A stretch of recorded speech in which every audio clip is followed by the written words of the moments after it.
Hello everyone, সবাই কেমন আছো? আশা করি সবাই ভালো আছো, আমিও ভালো আছি।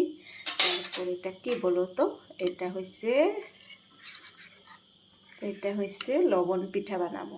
তারপর দেখো এটা কি উপরে বলো তো, এটা হচ্ছে মিঠা তেল, খাওয়া তেল।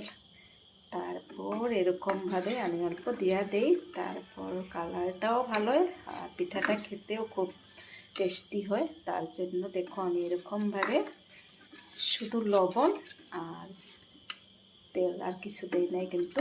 তারপর পিঠাটা আমি এখন করে নেব, দেখে নাও কিভাবে করছি। তারপর দেখো আমি দেওয়া দিলাম পিঠাটা, এই যে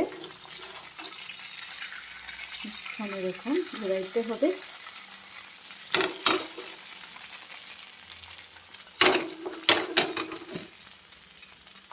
পিঠাটা খুব ইজি, এরকমভাবে ঢেকে দিছি। তারপর 1 মিনিট এরকম রেখে দেব।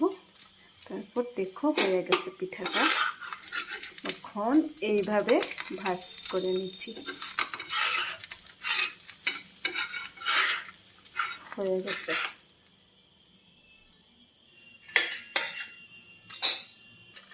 তারপর দেখো আরেকটা আমি দিয়ে দিচ্ছি, এটা অল্প বড় সাইজ করে নিচ্ছি। তারপর দেখো এই যে হইতাছে, অল্প ঢেকা দিলাম। আর এখানে দেখো কয়টা পিঠা হয়েছে, দেখো একদম গরম গরম, চার সাথে অনেকে টেস্টি লাগে খেতে। তোমরা কে কে ভালোবাসো কমেন্টে জানাইবা, আর কে কে খাইবা আমাদের ঘরে চলে এসো।